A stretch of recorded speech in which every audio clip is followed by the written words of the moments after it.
आज से तकरीबन 18 साल पहले 16 जून 2004 को PIA के एक फोकर तैयारे F-27 अपनी मामूल की परवाज कर रहा था, जब अचानक इस बदनसीब फोकर तैयारे ने अपनी मामूल की परवाज के दौरान हंगामी लैंडिंग की और चित्राल के एयरपोर्ट के रनवे से फिसलकर खेतों में जा निकला।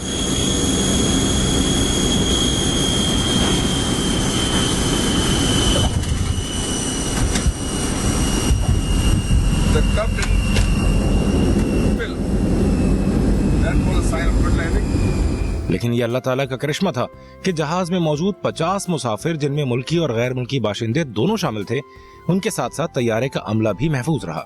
ना ही जहाज को आग लगी, ना ही इर्द गिर्द कोई जानी नुकसान हुआ। खुशकिस्मती ये थी कि जहाज जहां खेतों में गया वहां पानी खड़ा था और पानी में जहाज के टायर फट गए और जहाज वहीं रुक गया। इस हंगामी लैंडिंग की वजह आज भी ऑटोमेटिक रेस का बढ़ जाना था, जिससे जहाज पायलट से बेकाबू हो गया। ये उस दौर की बात है जब चित्राल में मोबाइल सर्विसेज का आगाज नहीं हुआ था कि किसी सोशल मीडिया पर इस हादसे की वीडियो अपलोड होती। इस तैयारे की आखिरी परवाज में चित्राल की बहुत सी नामवर शख्सियात भी शामिल थीं। तैयारे को PIA ने डैमेज करार देकर रिटायर कर दिया। इस तैयारे ने 50 साल PIA को अपनी खिदमत पेश की थी। वाज़ेह रहे कि पाकिस्तान में सबसे ज्यादा हादसात फोकर तैयारों के ही हुए हैं। जब ही PIA ने अब तमाम फोकर तैयारों को ग्राउंड करके फ्रांस के तैयार करदा ATR खरीद लिए। हालांकि ATR जिसामत के लिहाज से फोकर तैयारों से काफी छोटे हैं। एक काबिल जिक्र बात यह भी है कि ये वही तैयारा है जिस पर साबिक वजीर आजम मियां नवाज शरीफ ने चित्राल का सफर किया था। इस तैयारे की उड़ान में जिन हवाबाजों ने हिस्सा लिया, उनमें चित्राल के कैप्टन रिटायर्ड शहजादा सिराजुल मुल्क भी शामिल रहे।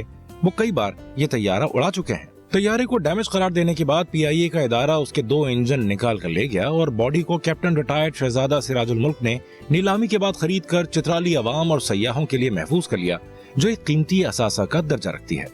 नीलामी के बाद सबसे मुश्किल मरहला जहाज को साइट में शिफ्ट करना था। सब टेक्नीशियंस ने अपनी अपनी टेक्निक्स बताई, लेकिन सब नाकाम रहे। जहाज को अगर टुकड़ों में तोड़ तोड़ कर शिफ्ट करवाते तो उन्हें दोबारा जोड़ना बहुत मुश्किल था। जहां तमाम टेक्नीशियंस नाकाम रहे, वहां चित्राल के एक लोकल कारपेंटर के मशवरे ने काम कर दिखाया। उसके मशवरे पर लकड़ी के छोटे छोटे गोल सुतून काट कर तैयारे के नीचे लगाए गए और फिर आहिस्ता आहिस्ता जहाज को धक्का देकर साइट पर ले आए। काफी अरसे तक ये तैयारा एक जमींदार के खेत में खड़ा रहा। एक दिन जमींदार ने कैप्टन रिटायर्ड शहजादा सिराजुल मुल्क से कहा कि क्या ही अच्छा होता कि ये जमीन आप मुझसे खरीद लें। कैप्टन शहजादा सिराजुल मुल्क इस बात पर राजी हो गए और कहा कि जो कीमत लगानी है लगाओ।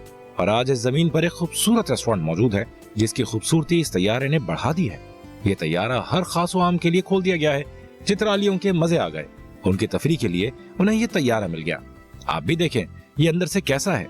आज तक आपने तैयारे में लकड़ी की बेंचेस नहीं देखी होंगी, लेकिन इस तैयारे में जहाज की नशिस्तों के बजाय लकड़ी के टेबल और बेंचेस हैं। साथ ही आरामदेह फर्शी बैठक भी बनाई गई है। लोग अंदर जाते हैं, बैठते हैं और लुत्फानंदोज होते हैं।